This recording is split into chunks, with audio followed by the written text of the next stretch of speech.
we're at an interesting time where, to me, it feels like slowly we're working towards a new face of the league, potentially. Although, I mean, of course, we just saw Steph Curry win a title, but Yeah. going to be in a couple of years, someone else is going to take the reins from like this LeBron, KD, Steph Curry trade-off that we've been doing.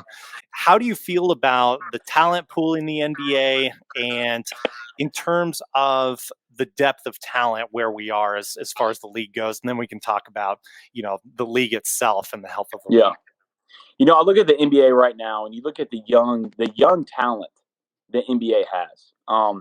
And you go through it, it's a lot less drama with these guys. It's a lot more. We're here to play basketball. We're here to kick some ass and win some championships. And I think that is so good right now for the NBA.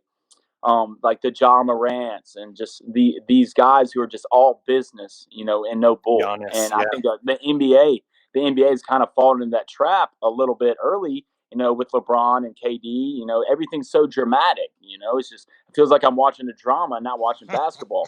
But these hard-nosed kids, the Ja Morants, the Luka, and I'm all for trash talking. At the end of the day, we're grown men, we're competitive, we want to win, and some people want to let you know when they do win, and I'm fine with that.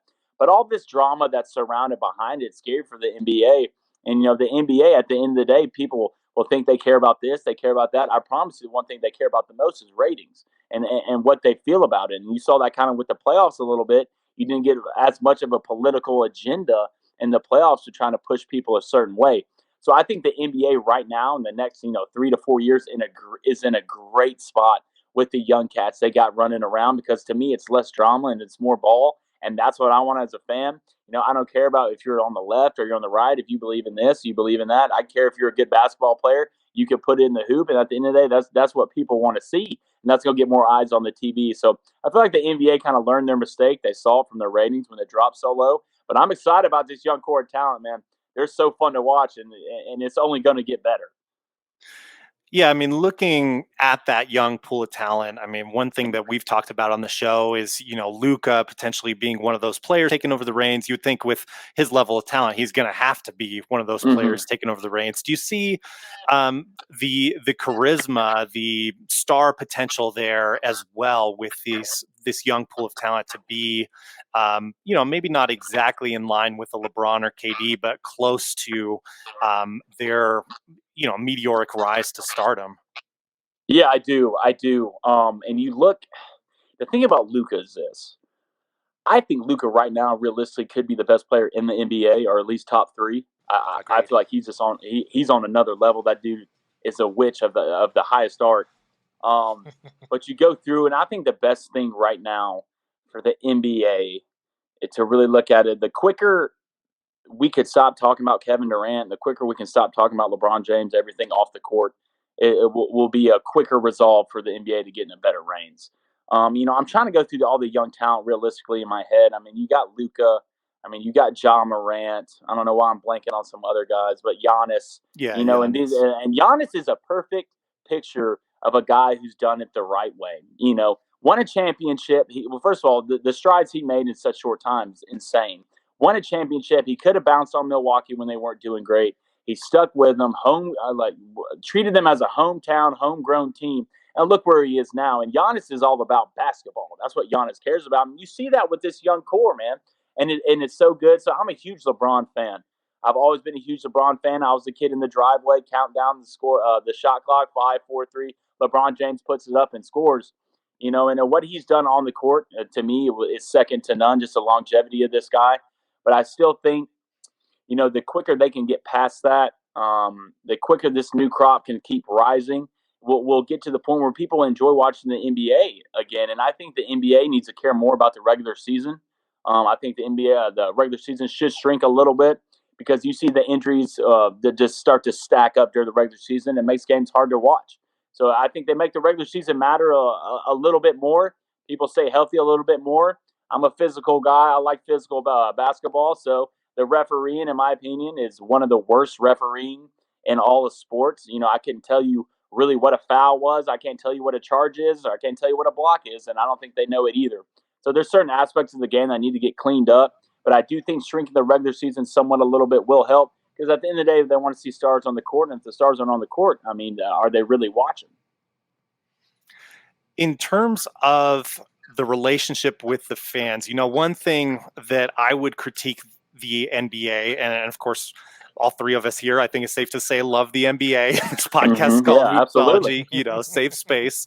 But one thing I would say is it does feel like, with this off the court drama that you mentioned, with guys switching teams more frequently, it seems. Not that we've never had free agency in the past, of course, but it feels like there is a little bit more of a separation between the fan and the franchise in their area, or even just the franchise that they care about. Do you think there's a way that we can mend this situation? I mean, two examples would be Ben Simmons 2 off seasons ago, signs an extension and then doesn't play, forces his way into a trade eventually. I mean, sits, as you know, more than half the Yeah. season. Same type of drama with KD, though it does seem more and more likely he's coming back with the Nets.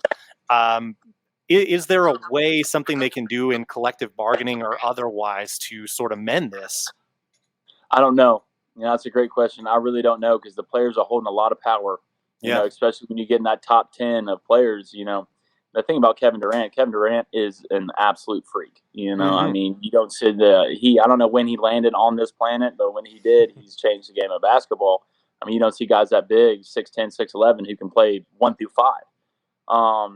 It scares me because the Ben Simmons thing is a little bit different to me. I feel you can almost one off that. Like, that kid cares more about playing video games than playing in real life. I don't know how you can trust him out on the court. He's a hell of a basketball player. I mean, Yeah. people don't realize that, but the amount of drama that comes with him, I don't know it's worth it. It's getting to the point now where if you're going to sign a contract, especially with a big contract, the trust has to be the biggest part of that contract. I don't know how you can sign Kevin Durant to a long-term deal and trust that he's going to be there. Kyrie Irving, I don't know how you sign him to a long deal. Ben Simmons, I don't know how you're a fan. If I was a fan of a certain NBA team, I would be scared to buy a jersey, because I don't know how long I'm going to get to wear it for 3 months and then they're gone.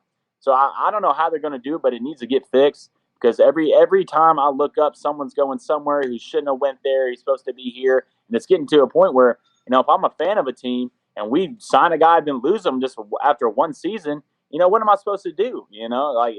That's why I'm excited about this young core. They seem like they're all about ball, Right. not all about money. Everybody wants to get paid. I understand that, but you dedicate yourself to one team and try to grow it from there. I go back to that Giannis situation. He did that, and I hope we see more guys like that.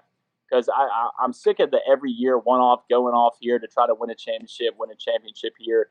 And the thing that I think is good with the NBA, you look at the teams that are really being successful right now, like the Warriors, like the Suns, like the Celtics. These are these guys got drafted. They didn't sign them from anywhere else to come in for a year, but they're growing together. They're getting better together. And as a fan, you get to watch the chemistry build, and that's 1-0. I mean, you can't really replicate that. So I hope we see more of that. And I think the more teams that are successful that do that will become the recipe, kind of the formula how to do it. But I mean, at the end of the day, once I think LeBron retires, which I don't think it will be long, the thing about scaring me with KD is KD just wants to go somewhere and win a championship.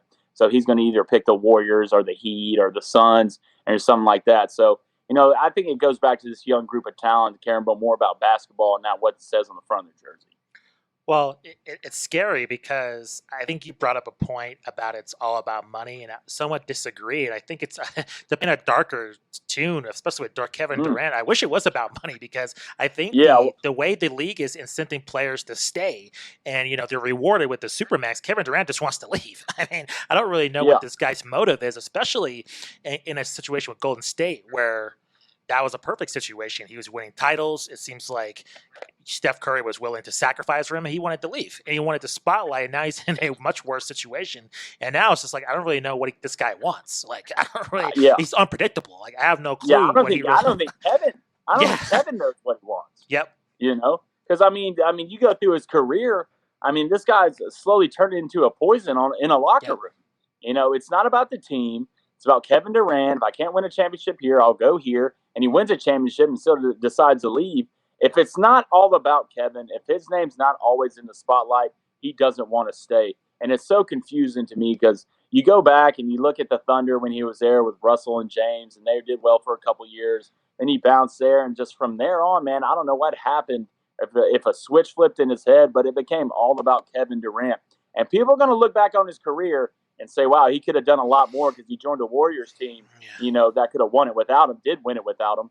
Well, they needed him to beat LeBron James. But, Kevin never really did it for himself, won it by himself was the reason why they won it. And I think that'll be a stigma on his career, and he can only blame himself because every locker room he's been in has just gone downhill. And it's, I'm not going to sit here and sugarcoat anything, but it's him. It's all the little things, the tweeting, the saying this and saying that.